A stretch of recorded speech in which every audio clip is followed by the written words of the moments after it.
In 1967, a young woman stepped off a Greyhound bus in Nashville with just $20 in her pocket and a stack of songs that no one wanted.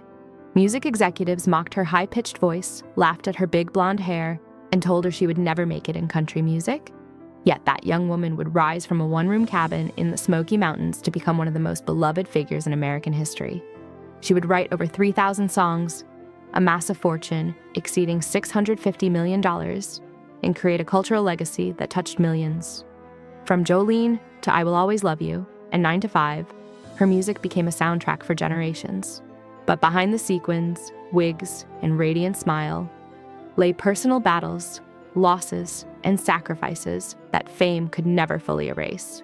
This is the story of resilience, ambition, and the cost of greatness. Born into poverty, a childhood of scarcity. Dolly Parton was born on January 19, 1946, in a tiny one-room cabin in Locust Ridge, Tennessee, deep in the Great Smoky Mountains. She was the fourth of 12 children in a family where poverty was a daily reality, not just a circumstance. Her father, Robert Lee Parton, worked long, grueling hours as a sharecropper and laborer, his hands often bleeding from the tobacco fields. Her mother, Avie Lee, filled their empty stomachs with song, singing lullabies even when there was little else to offer. The cabin had no electricity, running water, or insulation, leaving the family exposed to harsh winters. 12 children shared cramped beds beneath threadbare quilts, and ice often formed on the windows.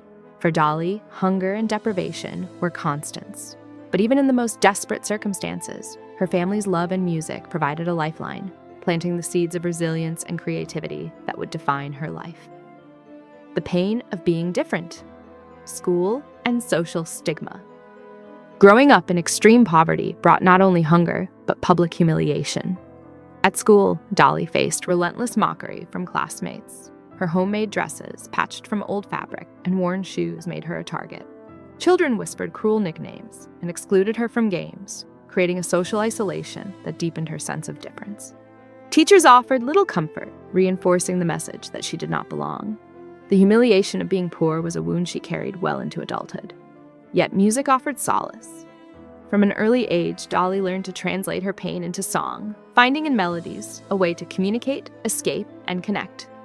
While poverty dictated her material world, music became her currency, her sanctuary, and her bridge to a life beyond the mountains.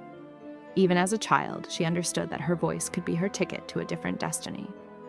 A voice too big for the mountains.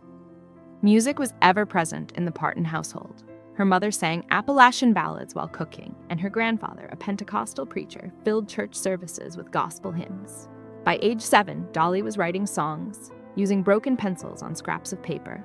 By 10, she was performing on Knoxville radio stations, and by 13, she made her debut on the Grand Ole Opry stage. Even in homemade dresses, she captivated audiences with her voice and determination. Yet poverty remained a relentless shadow. Nights were often just cornbread and beans, and her father carried the weight of feeding 12 mouths. Dolly loved her family deeply, but she recognized that staying in the mountains meant staying trapped in hardship. Music offered not just expression, but hope, a chance to imagine a life beyond scarcity, judgment, and confinement. That early understanding of music's power shaped her ambition and forged her identity.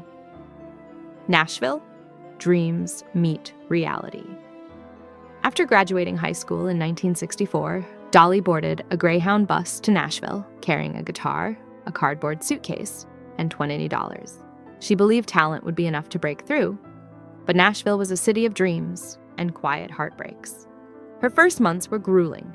She lived in a roach-infested apartment, subsisting on ketchup packets and free food whenever possible. Hunger haunted her like a ghost, echoing the struggles of her childhood. Dolly knocked on countless doors, facing rejection after rejection. Executives dismissed her voice as too high, her accent too mountain, her appearance too flashy. One told her, "You're too country for country music." The words mirrored childhood taunts and compounded the frustration.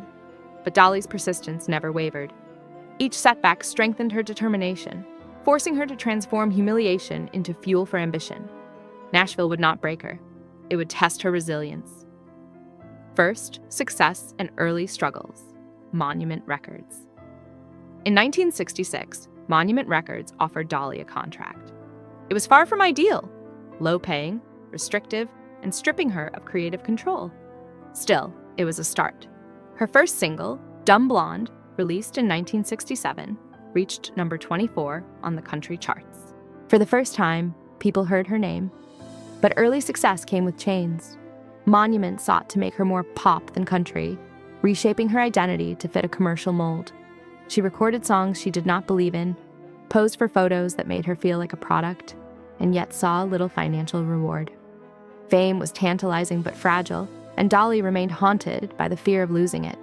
She was building a career, yet the very industry that celebrated her was designed to exploit her.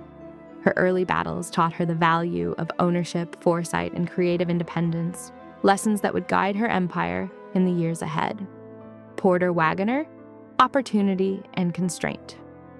Just as despair loomed, Dolly's fortunes shifted when Porter Wagoner, a country star and syndicated TV host, offered her a co-host spot on his show.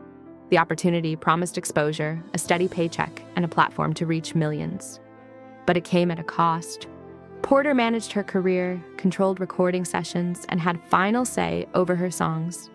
Dolly, grateful and trusting, quickly realized that his support was intertwined with control. Porter wanted a compliant sidekick, not a creative equal. When she asserted herself, tensions escalated. The relationship became a battleground, a mixture of mentorship and manipulation. Dolly's artistic spirit struggled against imposed limitations. She was achieving fame while simultaneously feeling trapped, a paradox that would culminate in her most defining act, writing the song that would reclaim her independence and establish her as a formidable force in country music. The hidden cost of fame, loneliness, and exhaustion. Even as Dolly's public life flourished, her private life bore the weight of relentless pressure. Recording, touring, and promoting left her physically and emotionally exhausted. Fame demanded constant presence, and the world rarely paused to consider the toll it exacted. She admitted to running herself into the ground, fearing that stopping might cause her empire to crumble. The ghosts of her childhood, poverty, rejection, and early exploitation, followed her, hidden beneath rhinestones and laughter. Triumph was constant but fragile, and Dolly carried the scars of a life spent defying limits. Success offered visibility but could not erase old wounds.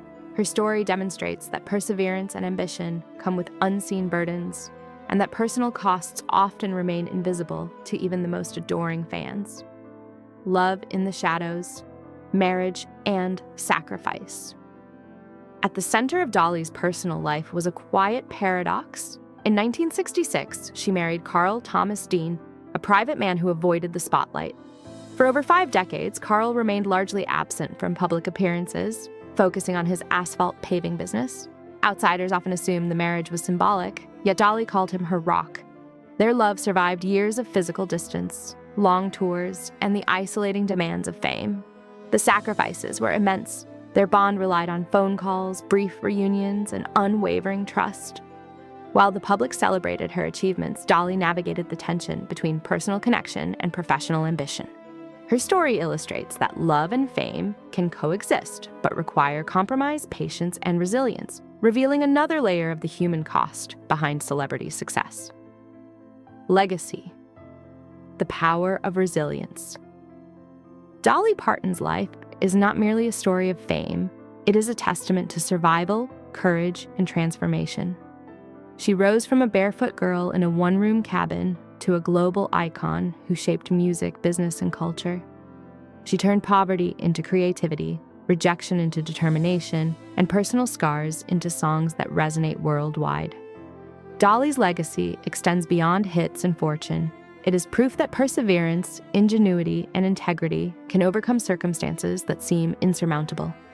Her journey reminds us that success does not erase hardship, but it can transform it into something extraordinary. Dolly Parton is not just a performer.